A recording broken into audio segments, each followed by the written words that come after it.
There's one word that comes up 18 times in Psalm 29. You know what that word is? Lord. I think there are only 11 verses in Psalm 29, but the word Lord comes up 18 times. The psalmist really wants us to know something about the Lord. Actually, in Psalm 29, the psalmist really wants us to know 4 things about the Lord. In the last 2 verses of Psalm 29, there are 4 different characteristics about the Lord that the psalmist shares with us, and each of them are spectacular. We're going to take one at a time. We'll do one today, then one tomorrow, one the next day, and one the next day, God willing. But the first one that's mentioned in verse 10 is that the Lord sits enthroned over the flood. The Lord sits enthroned over the flood. What does that mean? You might think back to the Old Testament flood with Noah and his family. You might think about the reality of the world that they knew. The entire thing was completely underwater.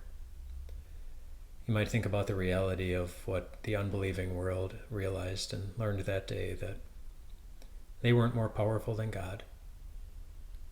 They couldn't outlast him. They couldn't outlive him. They had no ability to save themselves from the flood that God sent. God was over the flood, and he showed that not only by sending the flood, but by rescuing Noah and his family and keeping the promise of the Savior alive. God was over the flood. He was more powerful than it. Those floodwaters that destroyed everything, they weren't going to destroy Noah. They weren't going to destroy his family because God wanted to save them. Our God is a God who saves. You might also think about something that's come up a couple of times already with Psalm 29, and that's the Israelites crossing through the waters of the Red Sea. There was a flood there too. It was the flood that came together when the sides of the Red Sea would have come crashing together after the Israelites were on the other side on dry land, and the Egyptians couldn't stop it from happening. They had pursued the Israelites into the Red Sea, onto the dry ground, but as soon as God knew that his people were safe, then the waters came together again, and God was in control of the whole thing. And those waters, they were not too much for God, and so they were not too much for God's people that he had promised to save. Nothing is too hard for God. And those who know that they are his people, they know that they are safe, that there is nothing in all creation that's going to separate us from God. We mentioned that a couple of days ago. I also think about Joseph in the Old Testament. Joseph, who was sold by his brothers. Joseph, who went from dungeon to dungeon and slave trader to slave trader. Joseph, whose life was full of ups and downs, but mostly downs for a very, very long time, until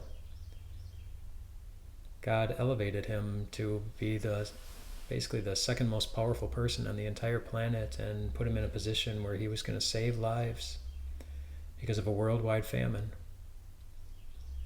Joseph was in a position to do something about it, and God led him there.